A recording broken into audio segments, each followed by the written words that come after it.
వందనాలనే సామెతల గ్రంథంలో 4వ అధ్యాయం 23వ వచనంలో నీ హృదయములో నుండి జీవదారులు బయలుదేరును. కాబట్టి అన్నిటికంటే ముఖ్యముగా నీ హృదయమును భద్రముగా కాపాడుకొనుము అని వ్రాయబడి ఉంది. అదే సామెతల గ్రంథం 16వ అధ్యాయం 32వ వచనంలో పరాక్రమశాలి కంటే దీర్ఘశాంతము గలవాడు శ్రేష్ఠుడు. పట్టణమును పట్టుకొని వానికంటే తన మనస్సును స్వాధీనపరుచుకున్నవాడు శ్రేష్ఠుడు అని వ్రాయబడి ఉంది. ఇర్మియా గ్రంథం 17వ అధ్యాయం 9వ వచనంలో హృదయం అన్నిటికంటే మోసకరమైనది, అది ఘోరమైన వ్యాధి కలది, దాన్ని గ్రహింపగలవాడు ఎవడు అని దేవుడు రాయించారు. అందరి మనసులు ఘోరమైన వ్యాధి కలవేనా? ఒకవేళ అన్ని చెడ్డవైతే జీవధారలు ఎలా ఉంటాయి? దయచేసి బైబిల్ నుండి వివరించగలరు. సరే, సామెతల గ్రంథంలో వ్రాయబడిన 4వ అధ్యాయంలోని 23వ వచనంలోని మాట ముందు చదువుదాం. ఏనన్నా? తర్వాత 16వ అధ్యాయం 32వ వచనం కూడా చదువుకుందాం. మొదటిగా సామెతల గ్రంథం 4వ అధ్యాయం 23 చదువుదామండి. నీ హృదయములో నుండి జీవధారలు బయలుదేరును. కాబట్టి అన్నిటికంటే ముఖ్యంగా నీ హృదయమును భద్రముగా కాపాడుకొను. జీవధారలు బయలుదేరుతాయి కాబట్టి నీ హృదయాన్ని కాపాడుకో భద్రంగా అని దేవుడు చెప్తున్నాడు. 16 అధ్యాయం 32లో ఏముందో చూడండి. పరాక్రమశాలి కంటే దీర్ఘశాంతము గలవాడు శ్రేష్ఠుడు, పట్టణమును పట్టుకొని వాని కంటే తన మనస్సును స్వాధీనపరుచుకున్నవాడు శ్రేష్ఠుడు అని వ్రాయబడింది. ఇర్మియా గ్రంథంలోని మాట ఇక్కడ ఆల్రెడీ రాశాడు. 17 అధ్యాయం 19లో హృదయం అన్నిటికంటే మోసకరమైనది, అది ఘోరమైన వ్యాధి కలది అని మీకు తెలుసు కూడా ఈ మాట. సో హృదయం అన్నిటికంటే మోసకరమైనది, ఘోరమైన వ్యాధి కలది అన్నాడు అంటే అందరి హృదయాలు ఘోరమైన వ్యాధితో నిండినవా? లేదు జీవధారలు బయలుదేరే హృదయాలు కూడా ఉంటాయా? నిజానికి దేవుడు మనుషులను యథార్థవంతులుగా చేశాడన్నది మనకు తెలుసు. అంటే మంచిగా చేశాడు దేవుడు, గొప్పవారిగా చేశాడు, పరిశుద్ధులుగా చేశాడు. మనం పుట్టుకతో ఎవరం పాపులం కాము, పుట్టుకతో ఎవరో నేరస్తులం కాము. మన ఎదుగుదలలో, ఈ సమాజంలో, మన బ్రతకటంలో, ఈ సమాజాన్ని చూచి నేర్చుకుని చెడిపోతున్నాం మనం. ఎందుకంటే లోకంలో పాపం ఉంది. పాపము లోకములోనికి ప్రవేశించింది. ఎలా ప్రవేశించింది? అపవాది ద్వారా. ఏదెను తోటలో మొట్టమొదటిసారిగా ఆదామవ్వలు దేవుని మాటను మీరటం వలన వారు అపరాధాన్ని చేశారు. కనుక అపరాధం ఏమైంది? అప్పటి వరకు లోకంలో లేని అపరాధం, పాపం, ఆజ్ఞ అతిక్రమం మనుషుల మధ్య వచ్చింది. అలా వచ్చిన ఆ పాపము ఏమైంది? విస్తరించింది అందరికీ. ఆదామవ్వల నుంచి పుట్టిన కయ్యను వాళ్ళ దగ్గర నుంచి ఏమి నేర్చుకున్నాడు? అసూయ. ఏమండి? ఆదామవ్వలో అసూయ లేదా? మీరు దేవుడి కంటే గొప్పవాళ్ళు అయిపోతారు అని అపవాది చెప్పిన మాటను నమ్మే కదా పళ్ళు తెంపింది హవ్వ. ఎందుకు తెంపింది పళ్ళు చెప్పండి? తెంపడానికి గల కారణం ఏంటి? దేవుడి కంటే గొప్పవాళ్ళు అయిపోతారని. అంటే నిజంగా తింటే మేము గొప్పవాళ్ళు అవుతాం, అందుకు దేవుడు అసూయతో మాకు ఈ అవకాశాన్ని ఇవ్వకుండా మాకు నియమం పెట్టేశాడు అనే అసూయ వాళ్ళలో బయలుదేరింది. కనుక మేము దేవతలుగా మారిపోవాలి, దేవతలుగా గొప్పవాళ్ళుగా మేము ఉండాలి అనే ఒక కోరిక ఆమెలో కలిగింది. మరి అదేంటది? అవిధేయత, ఇంకా అసూయ, ఇంకా ఆశ. ఇంక ఇవన్నీ పాపాలే. దేవునిని కాదనేది ఏదైనా పాపం, మర్చిపోకండి. దేవునికి భిన్నమైనది ఏదైనా పాపం. దేవుడికి అనుకూలంగా ఉన్నవి అవి పాపాలు ఎలా అవుతాయి? మీరు ప్రార్థన చేయటం, ప్రార్థనకి రావటం, ఆయన పని చేయటం, ఆయన కోసం బ్రతకటం, ఇవేవి పాపాలు కావు. ఆయనకి భిన్నంగా మీరు ఏది చేయండి, ఆయన దగ్గరికి రాకపోవటం, ఆయన పని మీరు చెయ్యకపోవటం, ఆయన కోసం బ్రతకకపోవటం, ఇవన్నీ ఏంటి? పాపాలు.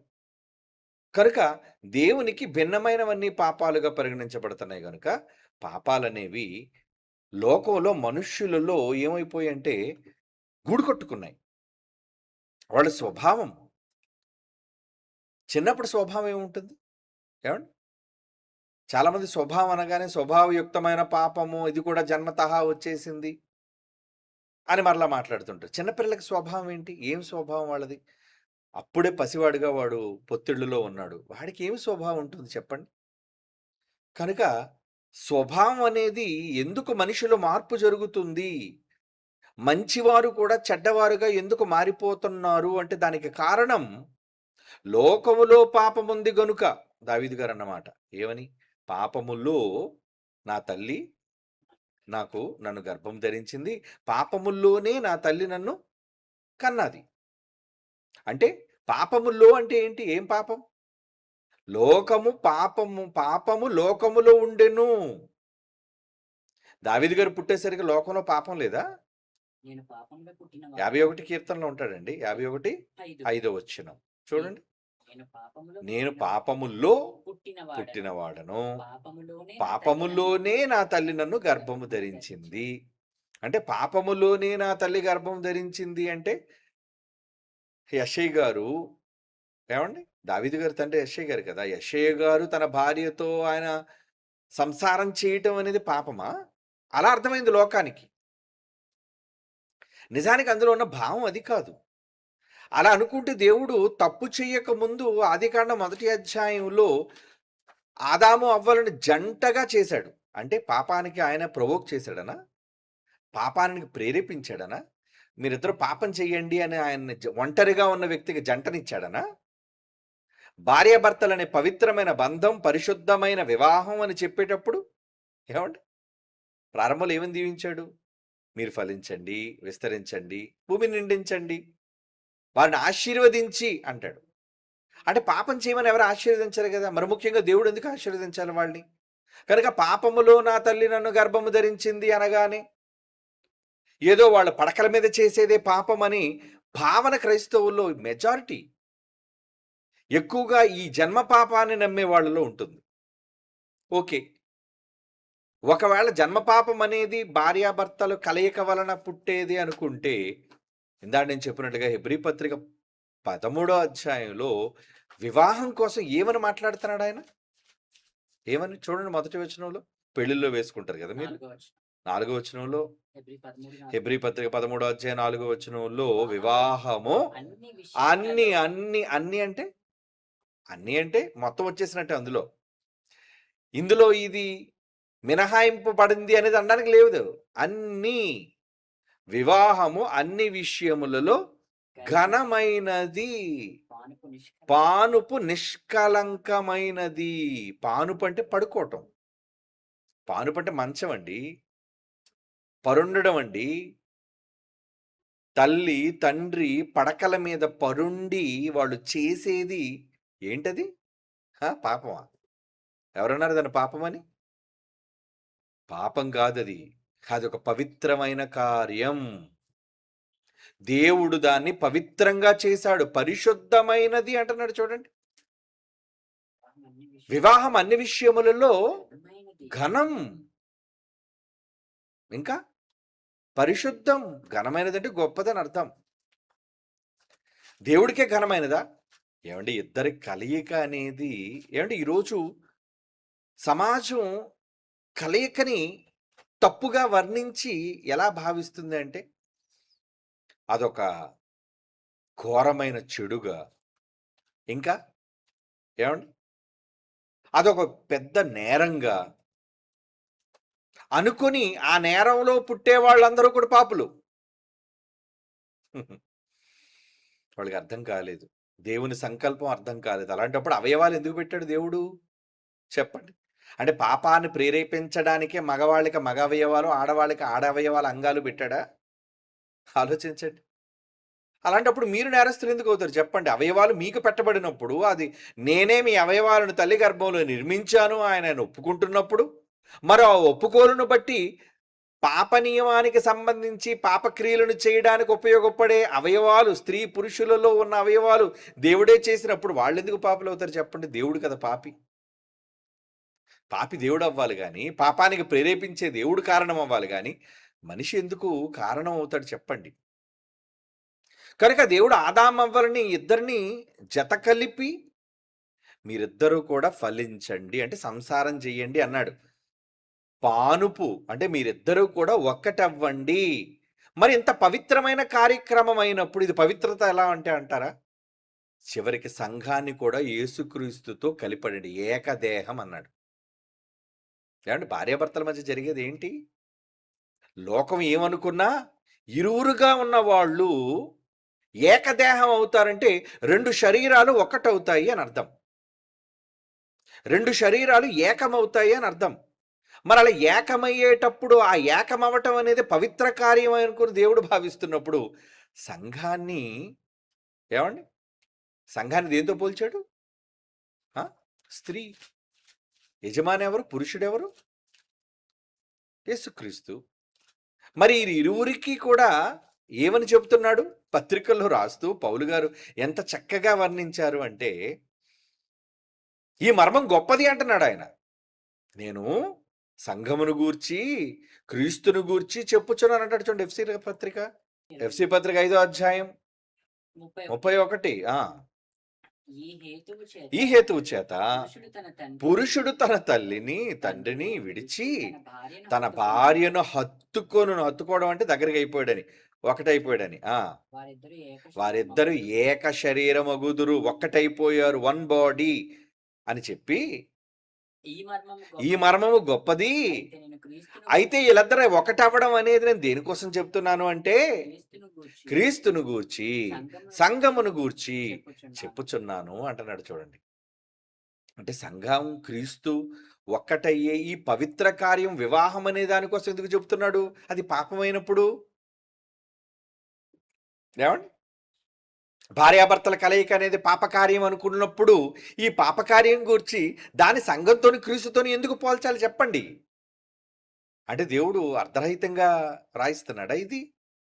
కాదండి, అర్థవంతమైనదే.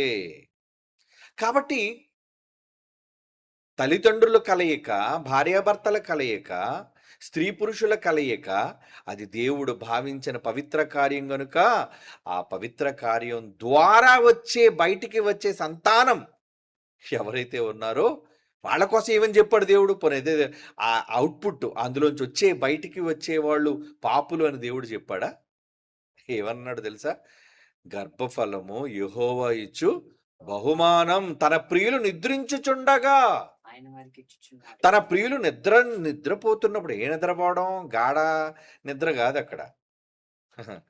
ఒకరి దగ్గర ఒకరు నిద్రపోతున్నప్పుడు, ఒకరితోనొకరు నిద్రిస్తున్నప్పుడు, ఒకరితోనొకరు కలుస్తున్నప్పుడు తన ప్రియులు నిద్రించుచుండగా ఆయన వారికి ఇచ్చుచున్నాడు. గర్భఫలం యెహోవా ఇచ్చు బహుమానం. ఎందుకు ఇస్తున్నాడు? తన విరోధులతో గుమ్మములలో వాదించడానికి. ఏమండి? తన బహుమానాన్ని ఒక అంబుల పదులో బలమైన బాణంగా దేవుడు చేసేస్తున్నాడే. ఇంకెలాగైనా ఇవ్వచ్చు కదా. ఆ పాపపు కార్యం వాళ్ళు అనుకున్నట్టుగా ఆ పాపపు కార్యం చేసినప్పుడైనా ఇవ్వాలి ఈ బహుమానం. ఏమండి? ఎవడైనా సిగరెట్ కాల్చి వచ్చినప్పుడు, అబ్బా నువ్వు సిగరెట్ ఎంత బాగా కాల్చావు, ఇదిగో నీ గోల్డ్ మెడల్ వేస్తానని ఎవడైనా వేసాడు అనుకోండి, ఏమనాలి వాడిని? ఏమంటారు చెప్పండి? నీకేమైనా జ్ఞానం ఉందరా? వాడు చెడిపోయి వస్తే, మందు తాగి వస్తే నువ్వు వాడికేంటి మెడలేసి సన్మానం చేస్తున్నావు? వాడికి గిఫ్ట్ ఇస్తున్నావేంటి? వాడికి అవార్డు ఇస్తున్నావేంటని ఇచ్చినవాడు తీసుకున్నవాడు ఇద్దరు బుద్ధిహీనులు అంటావు కదా. మరి ఇప్పుడు దేవుడు బుద్ధిహీనుడా చెప్పండి? ఇద్దరు నిద్రిస్తున్నప్పుడు ఇద్దరు కలయికలో వారిలో నుంచి వచ్చే గర్భఫలము దేవుడిచ్చే కానుక బహుమానమైనప్పుడు ఏమండి అప్పుడు ఎందుకు ఇస్తున్నాడు? అప్పుడు ఎందుకట ఆయన గిఫ్ట్ ఇస్తున్నాడు? ఇంకెప్పుడు గిఫ్ట్ లేదా? దేవుడు గిఫ్ట్ ఇవ్వాలి అంటే ఇద్దరు ఏకం కావాలి.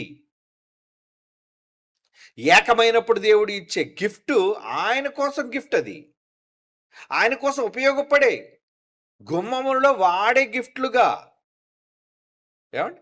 బహిరంగ ప్రదేశాల్లో దేవుని పక్షాన, వాక్యం పక్షాన నిలువబడి జ్ఞానాన్ని ఉపదేశించే బాణాలుగా దేవుడు బహుమతులుగా ఇస్తున్నాడు. అందరికీ కాదు, లోకంలో చాలా మందికి అంటున్నారులేండి, వాళ్ళందరూ బహుమానాలా? వాళ్ళందరూ బహుమానాలు కారు. బహుమానం అన్నది ఎవరికో ఎంపిక చేసి ఇచ్చేది గిఫ్ట్ అనేది. ఏమండి? 10 మంది రన్నింగ్ రేస్లో పాల్గొన్నారు, 10 మందికి గిఫ్ట్లు ఇచ్చేసారు అనుకోండి, ఇంకెందుకు పోటీ?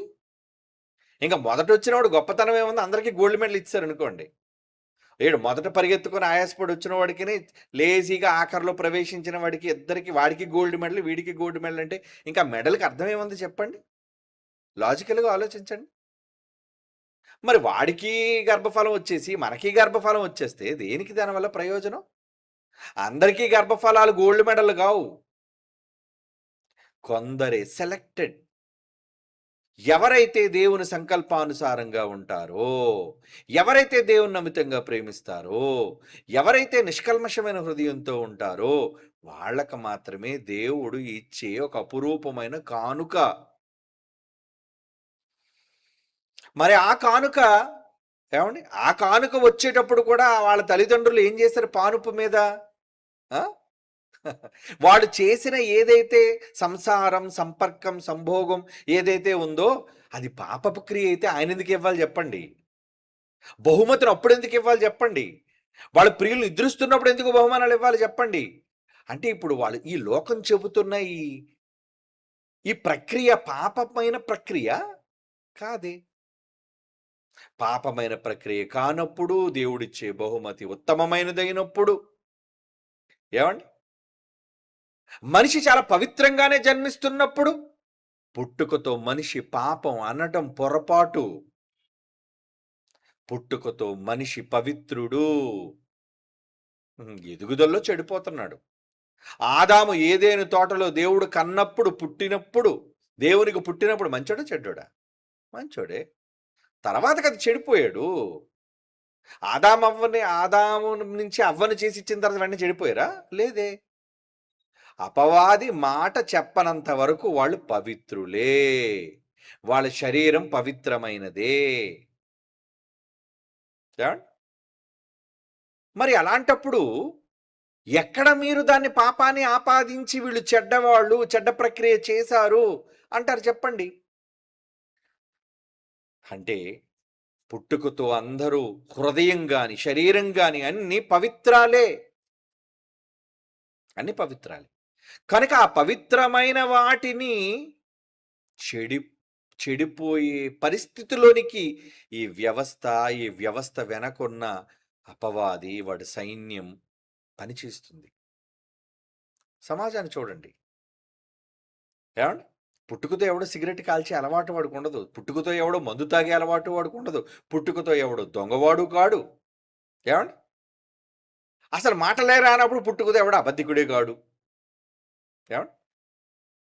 దేవుడు లోకంలో చేసిన ప్రతి మనిషిని కూడా పవిత్రునిగా దేవుడు చేసి, ఈ లోకానికి ఒక వరంగా అందించినప్పుడు, వాళ్ళ ఎదుగుదలలో ఈ సమాజంలో ఉన్న చెడును వాళ్ళు చూచి పాపము లోకములో ఉంది కదా! వైరస్ లోకంలో ఉంది కదా! నేను కరోనాలో పుట్టాను అంటాడు. కరోనాలో పుట్టడం అంటే? కరోనా లోకంలో విజృంభించినప్పుడు నేను పుట్టానండి. కరోనా టైం అండి నేను పుట్టింది. అంటే అలాగే పాపము నా తల్లి నన్ను ఎప్పుడు కందనంటున్నాడు దావీదు గారు? పాపములో లోకము పాపములో ఉంది. పాపము లోకములో ఉందా అంటే అవును ఉంది. బైబిల్‌లో పాపము లోకములో ఉన్నట్టుగా చెప్తాడు చూడండి. రోమాపత్రిక 5వ అధ్యాయం 12, 13 వచనాలు చూడండి. ఇంతకీ లోకంలో పాపం ఉందా? మనుషుల్లో పాపం ఉందా? లోకంలో పాపం ఉందా? ఏమండి? లోకం అంటే చెట్లు చేమల్లో కాదు. లోకముగా పిలువబడే మనుష్యులలో ఏమంటున్నాడు అక్కడ? పాపం ఎక్కడుంది? ఒక మనుషుని ద్వారా పాపము, పాపము ద్వారా మరణము లోకములోనికి ఎలాగో ప్రవేశించెనో మనుషులందరూ పాపము చేసినందున మరణం అందరికీ సంప్రాప్తమాయెను. ధర్మశాస్త్రము వచ్చినది గనుక పాపము లోకములో ఉండెను. ఆజ్ఞ వచ్చింది. ధర్మశాస్త్రం అంటే కమాండ్మెంట్. తినవద్దు అని దేవుడు చెప్పాడు. అదే ధర్మశాస్త్రం. దేవుడిచ్చిన ఆజ్ఞ. ఆజ్ఞను మీరారు. పాపం లోకంలోనికి వచ్చింది. ఉంది. అతిక్రమం అనేది ఉంది. కనుక పాపము లోకములో ఉన్నప్పుడు మనం జన్మించాం. పాపములో జన్మించాం మనం. పాపముతో మాత్రం కాదు. మనకు పాపం అంటలేదు. పసివాళ్ళుగా ఉన్నప్పుడు అమ్మ కడుపులోంచి బయటకు వచ్చినప్పుడు మనం పాపముతో రాలేదు. ఏమండి? పాపములో మనం పుట్టిన వాళ్ళమే తప్ప పాపముతో మనం పుట్టిన వాళ్ళం కాదు. కరోనాలో పుట్టిన వారమే గాని కరోనాతో పుట్టిన వాళ్ళం కాదు. దానికి దీనికి చాలా వ్యత్యాసం ఉంది. అక్షరాలు, పదాలు సరిగ్గా అర్థం కాకపోతే ఈరోజు సమాజం బైబిల్‌ని ఈ విధంగానే దేవుడు చెప్పిన స్వచ్ఛతనకు కళంకాన్ని ఆపాదించి చివరకు భార్యాభర్తల కలయికను కూడా పాపయుక్తంగా చేసేసి, ఏమండి, అపవిత్రమైనదిగా చేసేసి పరిశుద్ధమైన వివాహానికి సైతం కళంకాన్ని ఆపాదిస్తున్న ఈ దుష్ట సమాజం బైబిల్ అర్థం కాలేదు వాళ్ళకి. కనుక హృదయం చెడిపోయింది అంటే ఇప్పుడు మనం ఎందుకు మాట్లాడుకున్నాం ఇదంతా అంటే, హృదయము అన్నిటికంటే మోసకరమైనది, అది ఘోరమైన వ్యాధి కలదంటే అందరి హృదయాలను చెప్పాడు అక్కడ.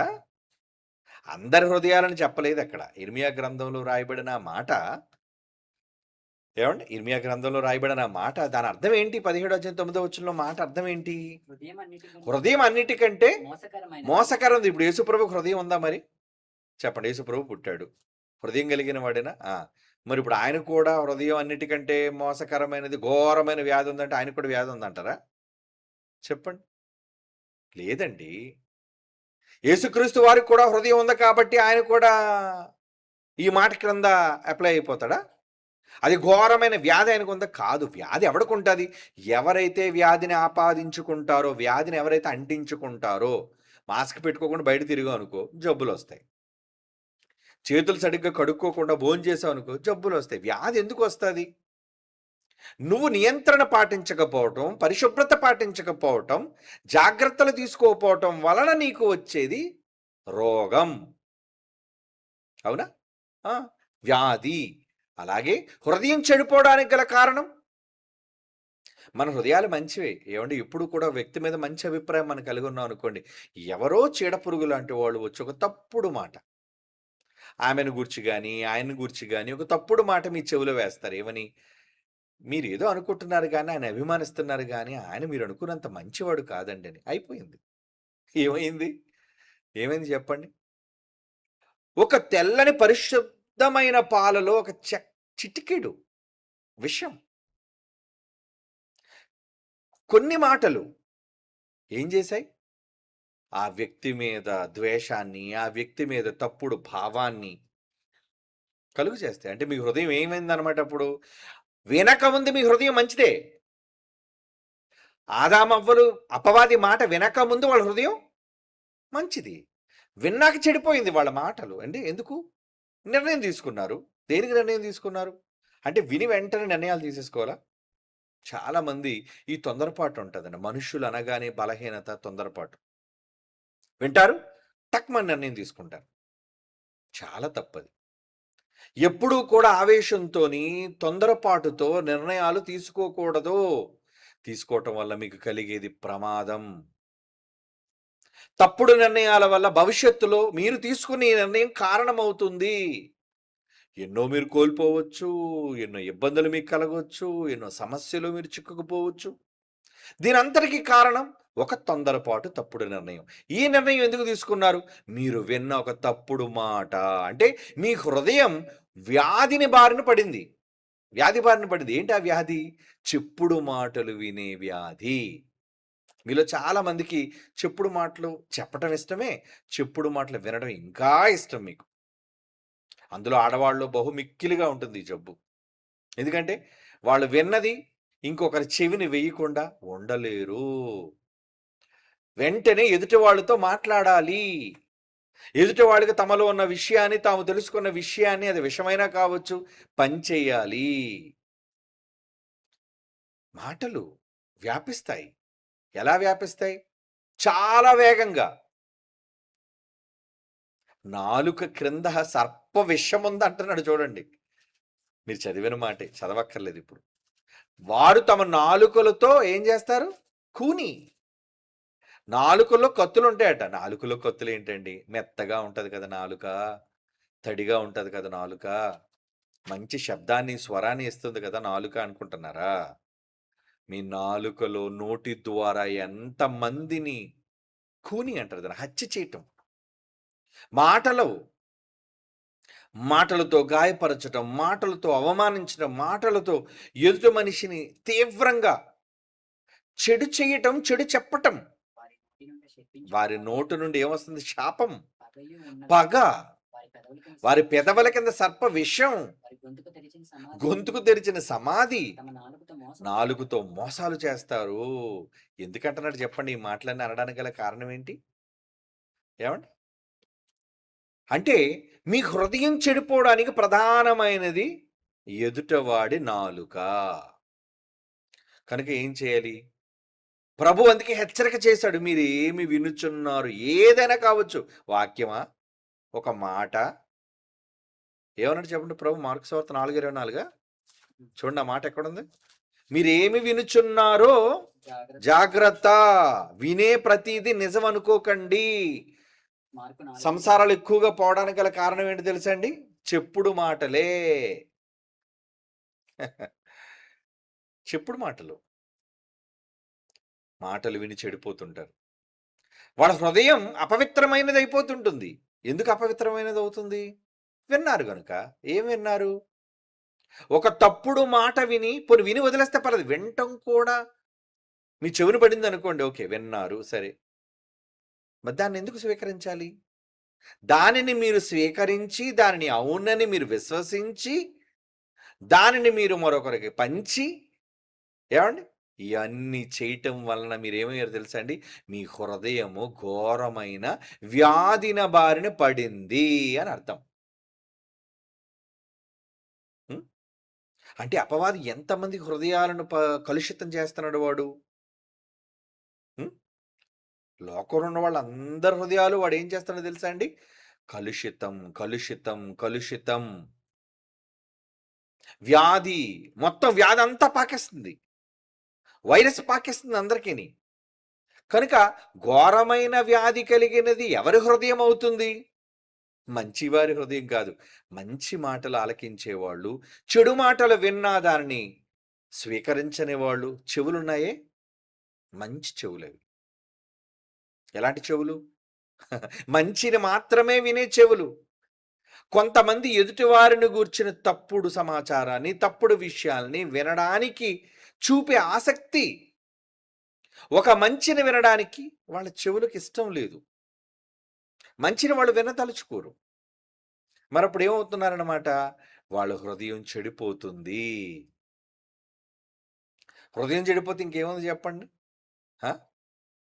మాట మొత్తం శరీరంలోని మనిషి అంతటిని, మనిషి టోటల్గా మనిషిని పాడు చేసే శక్తి మాటకుంది. ఒక మాట చాలండి. ఒకరి మీద వ్యతిరేకత రావడానికైనా, ఒకరి మీద ప్రేమ పుట్టడానికైనా, ఒకరి మీద అసహ్యం కలగడానికైనా మాట. ఆ మాటతోనే కదా దేవుని మీద ప్రేమ కలిగించాలి. ఆ మాట చేతే కదా లోకం మీద ద్వేషాన్ని కలిగించాలి. ఆ లోకంతోనే ఆ మాట వల్లనే కదా అపవాదిని ద్వేషించాలి. ఆ మాట వింటేనే కదా. మరి మాటలు వింటున్నారా మీరు? ఎక్కడ వింటున్నారు? ఈ మాటలు వినడానికి ఎవరో కొందరు ఎక్కడో ఆసక్తితో కొద్ది మందిగా మాత్రమే వాళ్ళు సిద్ధపడతారు. మరి మిగిలిన వాళ్ళందరూ ఎన్నో మాటలు వినడానికి, అబద్ధపు మాటలు, తప్పుడు మాటలు విని విని విని తమ హృదయాలు ఘోరమైన వ్యాధి బారిన పడిపోయాయి. మరి ఇప్పుడు ఏమవుతుంది చెప్పండి? మంచి ఎలా వస్తుంది చెప్పండి? వారి గొంతుకు తెరిచిన సమాధి అన్నాడంటే ఏమొస్తుంది? సమాధి అంటే సమాధి తెరవగానే ఏముంటుంది చెప్పండి? ఏమంటే భయంకరమైన దుర్గంధం, కుళ్ళు, ఎముకలు, చూడగానే భయం కలిగించే పరిస్థితి. అలా ఉంటాయి వాడి హృదయాలు. ఏమండి? సజ్జనుడట తన మంచి ధననిధి అన్నాడు చూడండి. అంటే అందరి హృదయాలు చెడ్డగా ఎందుకుంటాయి? అందరి హృదయాలు చెడిపోయి ఉండవు. సజ్జనులు ఉంటారు. సజ్జనుడు అంటే మంచిని విని, మంచిని పాటించే జనం, వాళ్ళు సజ్జనులు. ఏమన్నారు ప్రభువారు? సజ్జనుడు తన ధననిధిలో నుంచి ఏం తీసుకొస్తారట? సద్విషయములు తీసుకొని వస్తారు. ఏ విషయాలు తీసుకొస్తారన్నాడు? సద్విషయములు. మార్కు సువార్త, లూకా సువార్త 6వ అధ్యాయం 45 చదవండి. లూకా సువార్త 6వ అధ్యాయం 45. సజ్జనుడు మంచివాడు తన తన హృదయమును మంచి ధన నిధి అంటున్నాడు చూడండి. అంటే నీ డబ్బును దాచుకునే ఒక గొప్ప బ్యాంక్ ఏంటంటే నీ హృదయం. కానీ హృదయంలో ఏం దాస్తున్నావు నువ్వు? ఎన్ని దాస్తావండి లోపల? బయటికి చెప్పంగానే ఎవరికిని ఆల్ సీక్రెట్స్, అన్ని రహస్యాలు ఆ హృదయంలోనే పదిలంగా ఉంటాయి.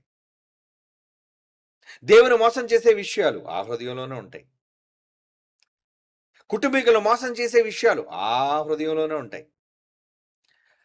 ధననిధి మంచివాడైతే ఏం చేస్తాడంటే సజ్జనుడు తన హృదయం అనే మంచి ధననిధి నుంచి, అంటే హృదయం మంచిదేనా? సజ్జనుడు అంటే మంచివాడే కదా. ఆ ధననిధిలో నుంచి సద్విషయములను బయటికి తీసుకొస్తారట. దుర్జనుడు చెడ్డోడు చెడ్డ ధననిధిలో నుండి వాడి దుష్ట ధననిధిలో నుంచి దుర్విషయములను బయటికి దుర్విషయాలు బయటకు తెస్తాడు. హృదయము నిండి ఉండి దానిని బట్టి ఆ హృదయం నిండిన దాన్ని బట్టే దానికి స్పీకర్ ఏంటంటే ఒకని నోరు మాట్లాడు. నోరు అంటున్నాడు చూడండి. ఏమండి? నీ హృదయం కుళ్ళిపోయింది అని చెప్పడానికి నీ మాటలే సాక్ష్యం. ఎవరైనా మీ దగ్గరకు వచ్చి ఏమండి బైబిల్కు మించి కాని మాటలు మాట్లాడితే మీరు ఏమనుకోవాలి? అరే దీని హృదయం కుళ్ళిపోయిందిరా, వీడి హృదయం బాగా కుళ్ళిపోయింది అని అనుకోవాలి మీరా. ఏమండి? అబ్బా ఎంత బాగుంది ఈ కుళ్ళు. ఏమండి? ఎక్కడైనా మీరు మున్సిపాలిటీ కాలువ దగ్గర ముక్కు పెడతారా? చెప్పండి. అక్కడికి వెళ్ళేసరికి ముక్కు మూసుకుంటారే. కానీ ఈ కుళ్ళిపోయిన హృదయం దగ్గరికి వచ్చేసరికి మాత్రం ఇంపైన వాసనగా ఆగ్రహిస్తుంటారు కదా. కొంతమందికి పని పాట ఉండదండి. ఇద్దరు ముగ్గురు కూడుకున్నారంటే అదే మాటలు. ఏంటి ఏంటి ఏం జరిగింది చెప్పు, ఏం జరిగింది, ఏం కావాలి నీకు, దేనికోసం కావాలి నీకు, ఏంటి నీ ఆసక్తి, దేని మీద నీ తొందర. అంటే కుళ్ళు ఎవరి దగ్గర నుంచి ఒక కుళ్ళు, వాళ్ళ దగ్గర నుంచి వచ్చే ఒక దుర్గంధం నీకు కావాలి అనుకున్నావు కదా. చెడ్డదననిది అది, వాడు లోపల దాచాడది, సమాధది. కనుక నువ్వు ఎవరితో స్నేహం చేయాలి? ఏమండి? స్నేహాలు చేసేటప్పుడు కూడా మనం స్నేహితులను చూసి ఎంపిక చేసి స్నేహాలు చేయాలి.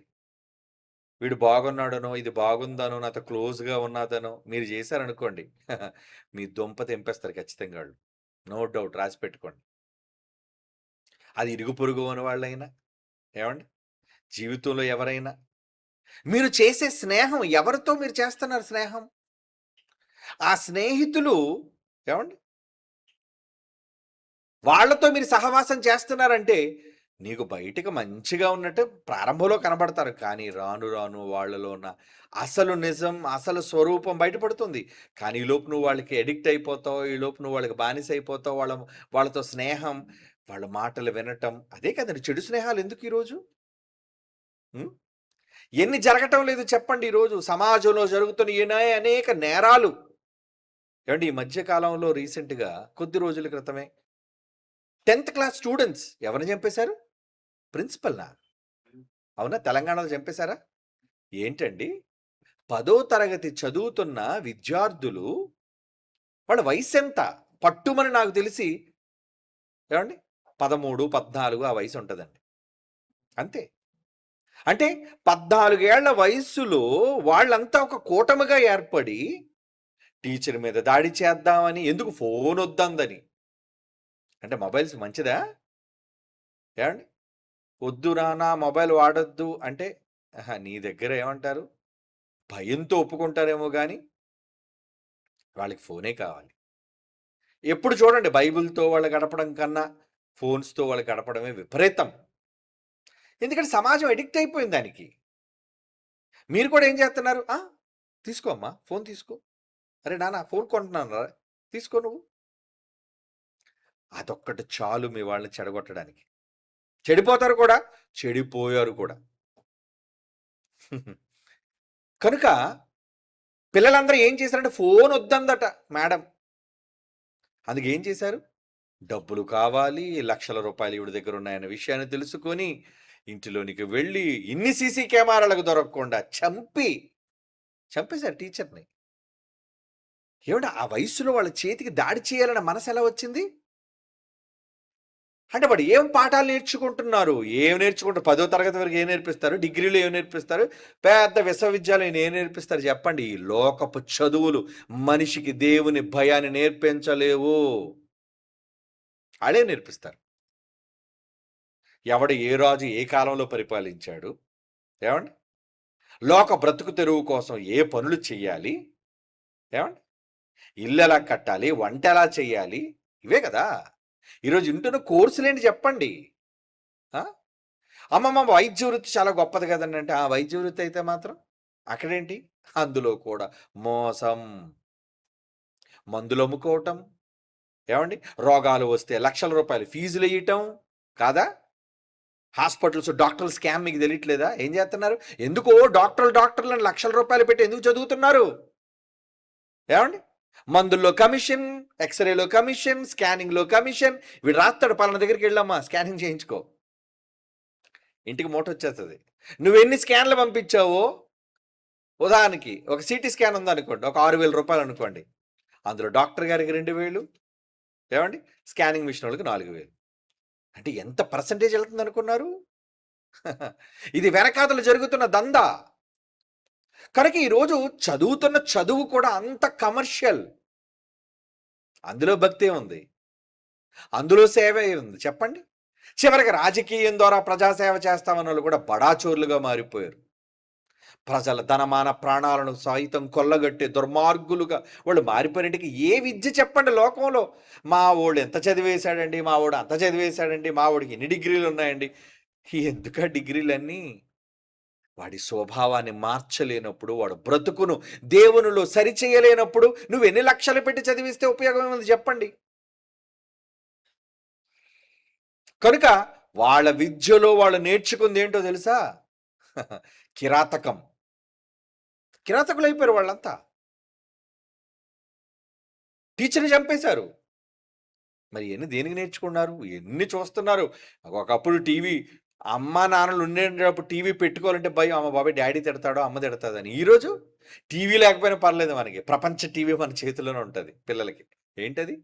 మొబైల్సు. ప్రపంచాన్నంతా చూస్తుంటారు అందులో. నువ్వేమనుకున్నావు? అబ్బబ్బబ్బా! నా కొడుకు నిజంగా ఫోను దగ్గర పెట్టి మరి చదివేసుకుంటున్నాడండి. ఏం చదువుతున్నాడాడు? నువ్వొచ్చేటప్పుడు మార్చి పెడతాడంతే. కానీ లోపల విషయం వేరు. మ్యాటర్ వేరు. తల్లిదండ్రులు పిల్లల ఫోన్లతో మోసగించేటంతగా మోసపోయే పెద్ద బకరాలు ఎవరంటే అమ్మా నాన్నలే బకరాలు. నిజమేనండి. అమ్మా నాన్నలుగా ఎవరైతే ఉన్నారో మీరందరూ మీ పిల్లల దగ్గర పెద్ద బకరాలుగా ఉన్నారనే సంగతి తర్వాతైనా తెలుసుకుంటారులెండి. ఇప్పుడు తెలుసుకోకపోయినా. ఈ మాట రాసి పెట్టుకోండి. ఈ డేట్, ఈ టైము. అంటే సమాజంలో మనిషి హృదయాన్ని చెడిపేయడానికి ఈరోజు లోకమంతా కూడా అలాగే ఉందండి. ఎక్కడ దేవుని భయం, ఎక్కడ దేవుని గూర్చిన జ్ఞానం, ఎక్కడ దేవుని గూర్చిన ఆసక్తి, ప్రేమ లేవు. కరువైపోయేవన్నీ కరువు. ఇంకా హృదయాలు మంచివి ఎలాగవుతాయి చెప్పండి? లోపల నిండిపోయింది చెడు, చెడు, చెడు, చెడు. టోటల్‌గా చెడు. సినిమాల్లో చెడు, ఏవండీ? మాటల్లో చెడు, చూపుల్లో చెడు, ఏవండీ? స్నేహితులు పలకరించేటప్పుడు దేనితో పలకరిస్తారనుకున్నారు? సినిమా పాటలతో పలకరింపులు. ఆ! ఈ మధ్యన ఎమోజిస్ వచ్చాయండి. ఎమోజిస్ కూడా ఎవరో ఒక సినిమా హీరో డైలాగో, ఒక సినిమా హీరోయిన్ డైలాగో ఎమోజిలటండి. ఏ? అంటే చెప్పేటప్పుడు కూడా ఆఖరికి దాన్ని ఉపయోగించే చెప్పాలా? లోకం చాలా ఫాస్ట్‌గా వెళ్ళిపోతుందండి. పోనివ్వండి. పోయే కాలంలో ఉంది లోకం అంతా కూడా. మనం పోయే కాలంలో లేము. మనం మన తండ్రి యొద్దకు చేరే కాలంలో ఉన్నాం మనం. వాళ్ళంతా పోయే కాలంలో ఉన్నవాళ్ళు. భయం మీరిపోయారు గనక, భయం చెప్పేవాళ్ళు లేరు గనక ఏవండీ? భయం చెప్తే వినరు. దేవుని గురించిన జ్ఞానం చెబితే రారు. నేర్చుకోరు. దీనికి ప్రాధాన్యత ఇవ్వరు. విన్నంత సేపే ఏదో భయం, తెలియని భయం అన్నట్టుగా అనిపిస్తుంటది. ప్రసంగం అయిపోయిన తర్వాత మొత్తం మర్చిపోతారు. టోటల్ జీరో, సున్నా. ఎందుకో తెలుసా? హృదయంలో ఏది రికార్డ్ అవ్వలేదు. రికార్డ్ చేసుకున్నారా మీరు? మనకా? రికార్డింగా? అంత అవసరం ఏముందండి? పుస్తకాలు మనకు అవసరం లేదు. రాసుకోవడం మనకు అవసరం లేదు. ఏవండీ? రికార్డ్. రికార్డ్ అంటే మీ మనస్సులో పెట్టుకోవడం. కాగితాల మీద ఉండడం కాదు మన రికార్డ్ అంటే. చాలామంది చెప్పిన వెంటనే రిఫరెన్స్‌లన్నీ టక టక టక టక ఎక్కించేస్తారు. తర్వాత కాగితం నులిపేసి అవతల పడేస్తారు. ఎందుకింకా? రిఫరెన్స్‌లు రాయడం ఎందుకు? కాగితం వదిలేయడం ఎందుకు? ఏవండీ? 25 సంవత్సరాల క్రితం నేను రాసుకున్న బైబిల్ నోట్స్ అండి. స్కూల్ నోట్స్‌లు నా దగ్గర లేవు. 25 సంవత్సరాల క్రితం ప్రసంగంలో నేను రాసుకున్న నోట్స్ నా దగ్గర ఉందండి. ఎందుకు ఉంచుకున్నాను? ఆ! చెప్పండి. అందులో ఉన్నవి దేవుని మాటలు గనుక ఆ రోజు ఆసక్తితో రాసుకున్నాను. అలా మీరేం రాసుకుని ఉన్నాయా? ఆ? ఉన్నాయా చెప్పండి. ఏమున్నాయి? ఏం పర్లేదండి. మనం గూగుల్‌లో కొడితే మనకు వచ్చేస్తది అంతా. రాసుకోవాల్సిన పని లేదు ఈరోజు మనకి. గూగుల్ దేవుని గూర్చిన భయాన్ని, భక్తి చెప్పదు. దేవుడున్నాడా లేడా అని అడగండి గూగుల్ ఏం చెప్తది? ఆ పనికిమాలింది. ఏం చెప్తది?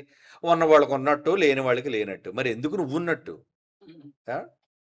ఇదెందుకు అంత ద్వందంగా చెప్పడానికా? కానీ ఈరోజు ప్రపంచం అంతా దాన్నే ఫాలో అవుతుంది. సిరి ఒకసారి చెప్పు నాకు. ఏం చెప్తది దాని మొహం? దానికి ఏం తెలుసని?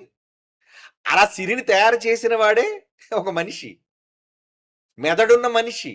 వాడి మెదడులో ఉన్నది దానికి పెట్టాడు. ఇంకదేం చెప్తది కొత్తగా విషయాలు? దేవుని పిల్లలారా. మీ హృదయం అనేది ఒక ధననిధిగా ఉండాలి అంటే దాని నిండా నింపుకోవలసింది దేవుని మాటలు. సజ్జనుడు అన్నాడు అందుకే. సజ్జనుడు తన మంచి ధననిధిలో నుంచి సద్విషయాలు బయటికి తీసుకొస్తాడు. చెడ్డోడు ఏమొస్తాయి ఆడి దగ్గర నుంచి ఏమొస్తాయి చెప్పండి? చెడ్డోడి దగ్గర నుంచి ఏమొస్తాయి చెప్పండి? ఆ? మీరు చెడ్డోడితో స్నేహం చేశారనుకోండి, మళ్ళీ పిల్లలు చెడ్డోళ్ళతో స్నేహం చేస్తే ఏం చేస్తారు? రోజుకో కొత్త బూతుమాట నేర్చుకొని వస్తుంటారు ఆడు. అవునా? మీ దగ్గర మాట్లాడరులెండి. బడికెళ్తున్న వాళ్ళు, కాలేజీలకి వెళ్తున్న వాళ్ళు, యూనివర్సిటీలో చదువుతున్న వాళ్ళు, సమాజంలోనికి వెళ్ళి పనులు చేస్తున్న వాళ్ళు వీళ్ళందరూ ఏం నేర్చుకుంటారనుకుంటున్నారు? అరే! ఏట్రా ఈడేదో కొత్త మాట మాట్లాడు నీకు అర్థం కాదు. ఏం మాట్లాడావు మళ్ళొకసారి చెప్పు? తెలీదా నీకు ఆ మాట? ఆ! ఏవండీ? ఇగోండి మన గూగుల్ తల్లొచ్చింది మన ముందు. ఏమంటావు? ఇంతకీ ఏం అడిగావు బాబు నువ్వు? Whether God really exists is a question that cannot be proven or disproven by science. అబ్బా! అదే ఇందాక నేను చెప్పాను గదా! అవునని చెప్పదు, కాదని చెప్పదు. న్యూట్రల్ ఇది. దేవుడు అవునని, కాదనకుండా చెప్పేదాన్ని ఏమనమన్నాడు? ఉమ్మేసేయమన్నాడు దాని మీద. అవునా? నువ్వైతే చల్లగానైనా ఉండు, వెచ్చగానైనా ఉండు.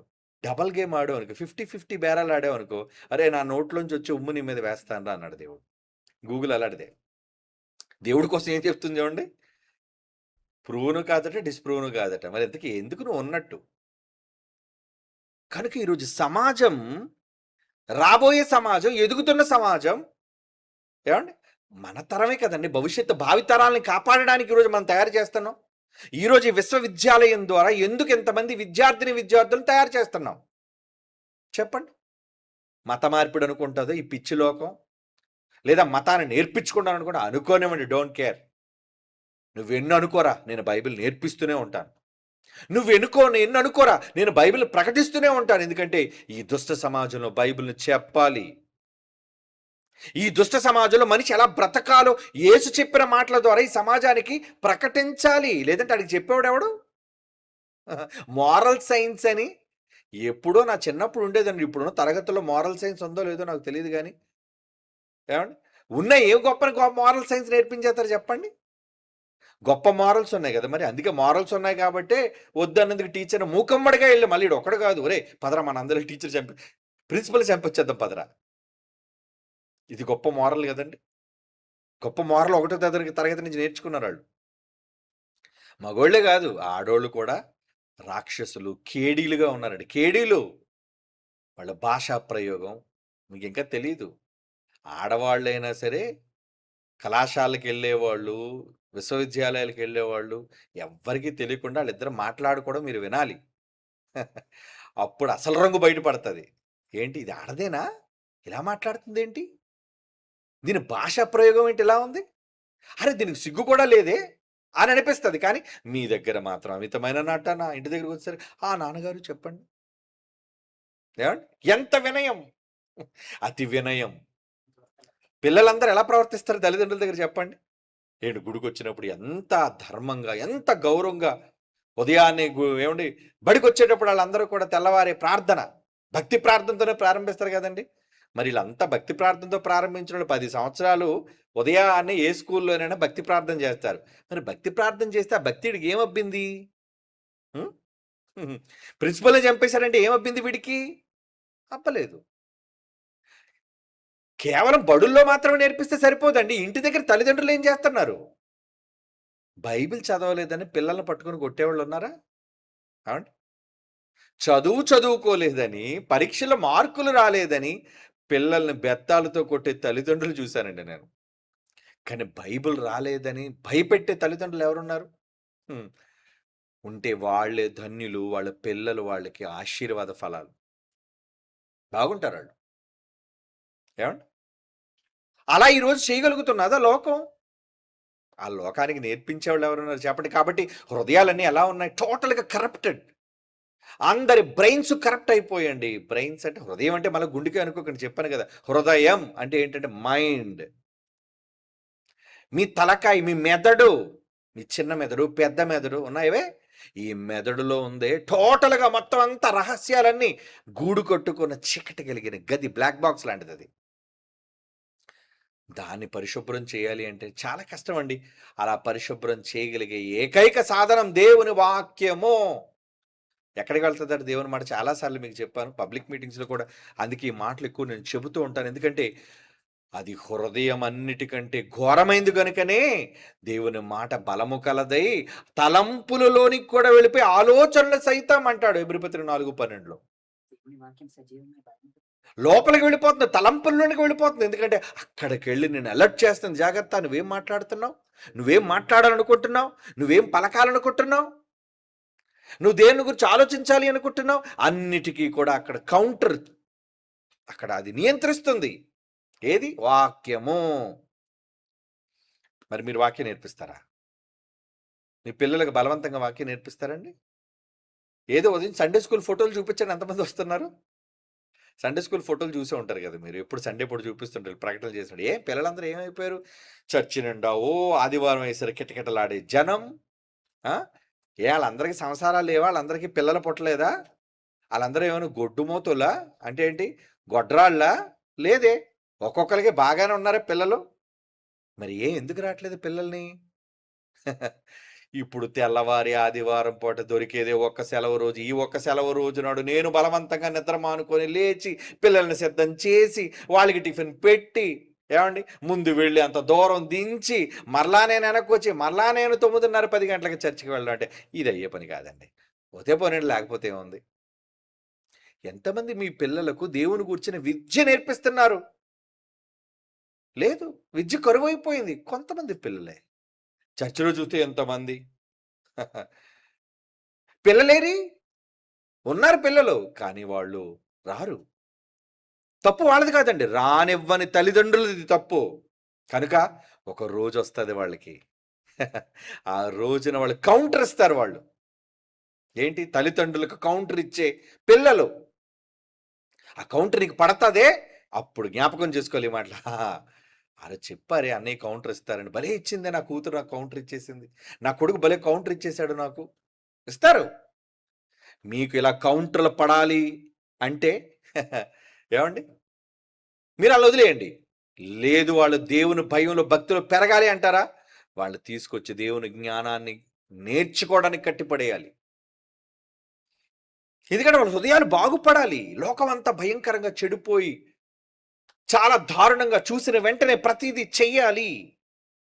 ప్రతీదీ నేను ఈ విధంగా ఉండాలి, అభ్యసించాలి అనే ఒక పెద్ద పాఠశాలే లోకం అయిపోయిందండి. లోకమే ఒక పెద్ద పాఠశాల అయిపోయింది. It's an open school. Open school అంటే నువ్వెటు చూడు నీకు పాఠమే.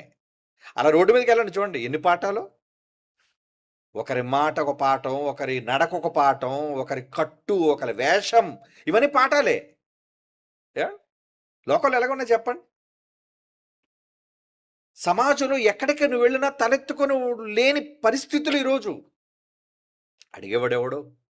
ప్రశ్నించేవాడెవడు? అందుకే అలాంటి పరిస్థితుల్లో మీ పిల్లల్ని విడిచిపెట్టేసినప్పుడు ఏం జరుగుతుందో తెలుసా? మీ లైఫ్‌లో మీకు వాళ్ళ దగ్గర నుంచి కౌంటర్ పడతది. ఖచ్చితంగా.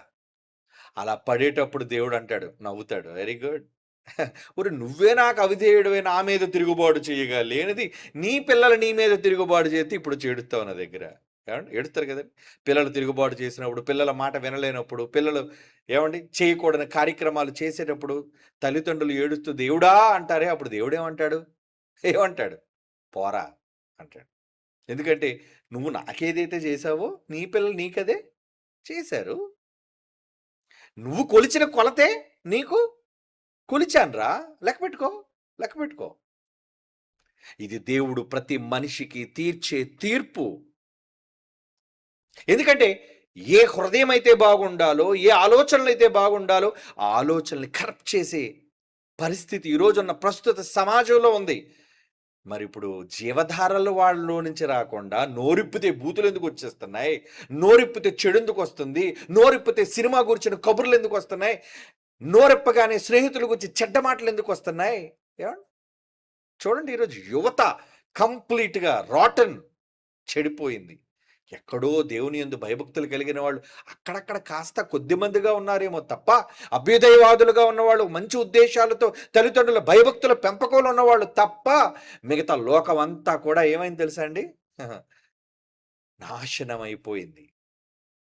కనుక ఇప్పుడు చదువు నాన్న. ఏంటి సామెతలు 4వ అధ్యాయం 23వ వచనం. దేవుని వాక్యమే అందులో ఉంటే, నీ బుర్రలో దేవుని గూర్చిన జ్ఞానమే నువ్వు దాచుకుంటే, నీ హృదయములో నుండి నీ హృదయములో నుండి జీవధారలు బయలుదేరును. జీవధారలు రావా? ఏవండి నిజంగా ఆయనతో మాట్లాడుతున్నప్పుడు ఎంత బావుందండి.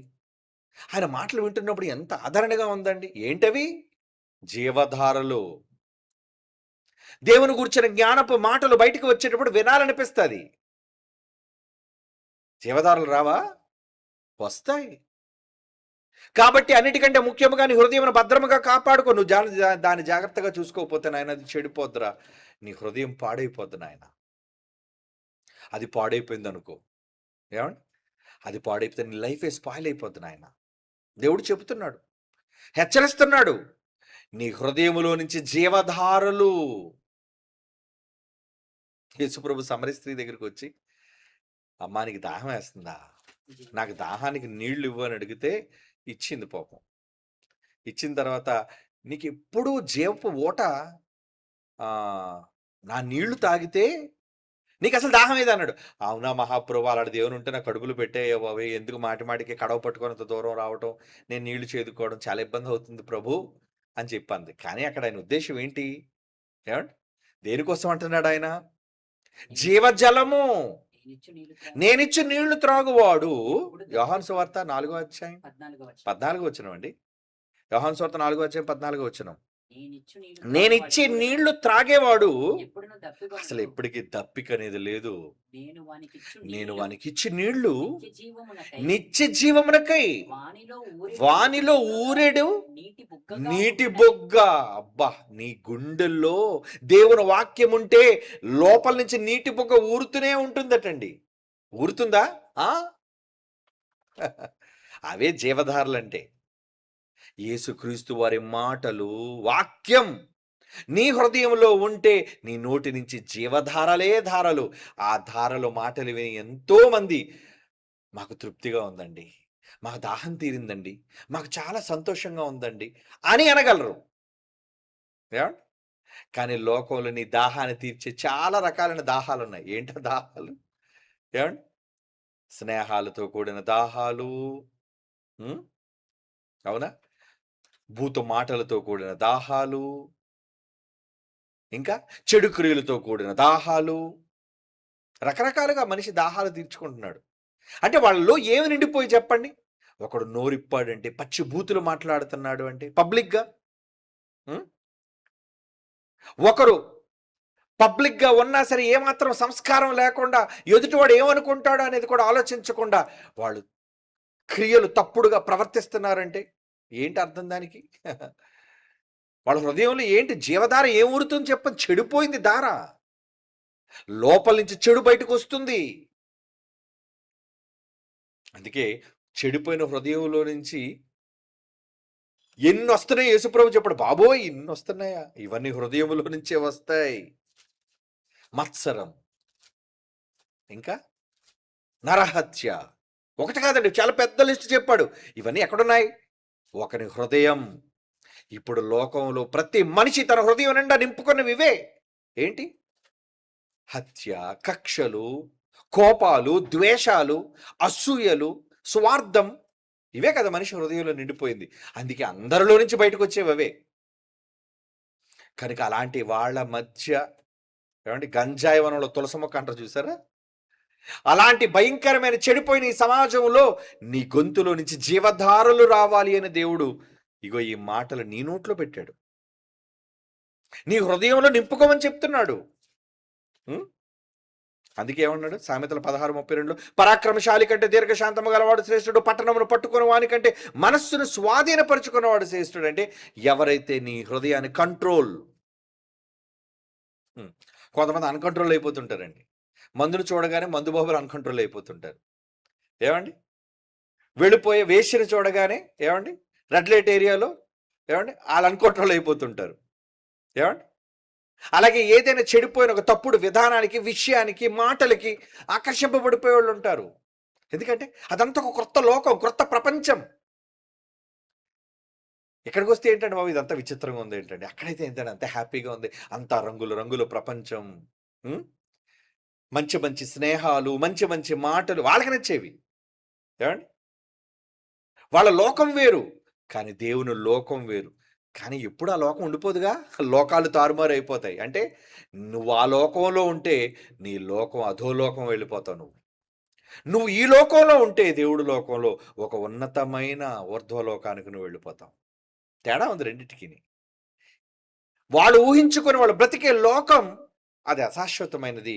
కానీ దేవుని కోసం ఊహించుకొని బ్రతికే లోకం శాశ్వతమైనది. కనుక నువ్వు దేన్ని పట్టుకోవాలి? నీ హృదయాన్ని గట్టిగా పట్టుకో. అందులో వాక్యాన్ని పెట్టుకో. పెట్టుకుంటే ఏమవుతావు? స్ట్రాంగ్. నువ్వు గొప్పవాడు అవుతావు. నీలోంచి జీవధారలు ఊరుతుంటాయి. అనేక మంది ఆ మాటలు వినడానికి ఏమండి ఆయన మాటలంటే మాకు చాలా ఇష్టం అండి. ఆయన మాటలు చాలా బావుంటాయండి. ఆయన మాట్లాడుతుంటే వినాలనిపిస్తదండి. అలా ప్రజలు నిన్ను అనగలరా? మంచి కోసం అనరు. ఏవండీ అతను నిజంగా వేప సాంగ్ పాడుతుంటే ఉంటాదండి. ఏవండీ గొప్ప పాటగాడండి. ఏంటి ఆ పాటలు? బూతు పాటలు పాడడానికా? ఏవండీ జోకులేస్తుంటాడండి. డబుల్ మీనింగ్ జోకులు, డైలాగులు అబ్బబ్బా! కడుపు నొప్పండి. ఆ! నొప్పే కడుపు. తర్వాత అసలు నొప్పుంటుంది ప్రారంభం. ఇప్పుడు తెలీదు కదా! అంతా చాలా గొప్పగా, ఆనందదాయకంగా ఉన్నటువంటిది. ఎందుకంటే వయసే కురుకురే, బాతే కురుకురే అన్నారు లోకంలో. అంటే లోకంలో ఒంట్లో శక్తున్నప్పుడు వరకు నన్నడిగేవాడెవడు? చేసేదేంటి? ఎవరు నన్నడిగేది లేదు. హ్యాపీ అనుభవించు రాజా అనుకుంటాడాడు. కానీ ఎంతకాలం ఇయన్నీ ఒక దగ్గరికి ఫుల్ స్టాప్. దేవుడు ఫుల్ స్టాప్ పెట్టేసి ఒక రోజుంటది. ఎందుకంటే ఎప్పుడైనా నువ్వు అవిటి వాడివి, అవిటి దానివి కావచ్చు. ఎప్పుడైనా రోగం నీ మీదకి రావచ్చు. సడెన్‌గా ఎప్పుడు నీ లైఫ్ టర్న్ అయిపోద్దో తెలీదు. ఎప్పుడు యూ టర్న్ తీసుకుంటదో తెలీదు నీ లైఫ్. అంతా ఇలాగే ఉంటదనుకుంటాడు. ఏవండీ బైక్ ఎక్కుతాడు, హెయిర్ స్టైల్ కొడతాడు, ఏవండీ మంచి డ్రెస్ వేసుకుంటాడు, షూ వేసుకుంటాడు, హీరోలా ఉంటాడు. ఓకే. బావుంది. కానీ ఆడి వేగానికి మెదడు పచ్చడైపోయి బయటకొచ్చేసిందండి మొన్న. బీచ్ ఉన్న బీచ్ రోడ్‌లో డివైడర్‌ని గుద్దుకున్నాడు. తలకాయ నుంచి మెదడు బయటకొచ్చేసింది. ఏవండీ? ఎందుకలా జరిగింది? వాడనుకుంటాడు ఎంతోమంది ఈ ఫిగర్ చూసి ఆనందపడాలి. ఎంతోమంది నా స్టైల్ చూసి నాకు ఆకర్షింపబడాలి అనుకునే పిచ్చి ఆలోచన వాడిది. ఏవండీ? అంతే కదండీ! కుర్రకారంతా ఎలాగుంటారు? ఎదుటి వాళ్ళని ఆకర్షించాలనుకున్న వాళ్ళు ఎలాగుంటారు? అలాగే తయారైపోయినప్పుడు అమ్మాయిలు అబ్బా! ఇంకా అంత అందంగా ఎలా ఉన్నాను చెప్పు, ఎలా ఉన్నాను? 10 సార్లు పక్కనోళ్ళని అడుగుతుంటారు. ఎలా ఉన్నానే చెప్పు నేను? ఓహ్! గొప్ప అప్సరసలా ఉన్నావు. ఓహ్! పొంగిపోతారు. ఆహా! అప్పుడు ఈ అందాన్ని చూచి ఎవడో ఒకడు నిన్ను మోహించాలి. నిన్ను ఆ తర్వాత మోసగించాలి. ఆ తర్వాత వాడి బుట్టలో నువ్వు పడాలి. నీ బ్రతుకు అక్కడితో ముగిసిపోవాలి. ఇది ఎండింగ్ అది. ఎండింగ్ పాపం తెలీదు కదండీ చాలా మందికి. చాలా మందికి ఎండింగ్ బైక్ ఎక్కినప్పుడు ఆడు చాలా బావుందండి. లైఫ్ అంతా జాలీగా ఉంటదనుకుంటాడు ఆడు. కానీ మెదడు బయటకొచ్చేది సంగతి ఆడికి తెలీదు. ఏవండీ? అలా ఒక రోజుంటది ప్రతి దానికి కాలం. కుదురుబాటు కాలం అన్నాడు దేవుడు. మంచి మాట చెప్పాడండి. అన్నిటికీ కుదురుబాటు కాలం. అంటే ఎవరి తిక్క ఎలా కుదర్చాలో, ఎవరి గర్వం ఎలా అణచాలో అన్నీ దేవుడు ఒక టైం పెట్టాడట. ఆ టైం వరకు నువ్వు రెచ్చిపో పర్లేదు. ఎంత రెచ్చిపోయి తిరిగితే తిరుగు. ఊరేగు. కానీ ఒకానొక సమయం వస్తది. కుదిర్చే కాలం, కుదురుబాటు కాలం. అన్నిటికి అన్నాడు. అన్నిటికీ కుదురుబాటు కాలములు వచ్చును. సో, మనం వెయిట్ చేయటమే దానికోసం. మరి మీరు దేనికోసం వెయిట్ చేస్తారు? మీరు వెయిట్ చేయవలసింది వాక్యం కోసం. మీరు వెయిట్ చేయవలసింది పరలోకానికి వెళ్ళటం కోసం. అలా మీరు వెయిట్ చేయాలంటే మీ హృదయంలో ఏం నింపుకోవాలి చెప్పండి? ఇదిగో రోజు శనివారము, ఆదివారం లేదా మధ్యన ఎప్పుడు అవకాశం దొరికినా ప్రతి సమయంలో దేవుని జ్ఞానాన్ని మీ హృదయం అనే గొప్ప ధననిధి నింపుకోవడానికి ప్రయత్నం చేయాలి. నింపుకుంటారా? నింపుకుంటే మీ లైఫ్ బాగుంటుంది, లేదంటే dead end. Okay, God bless you.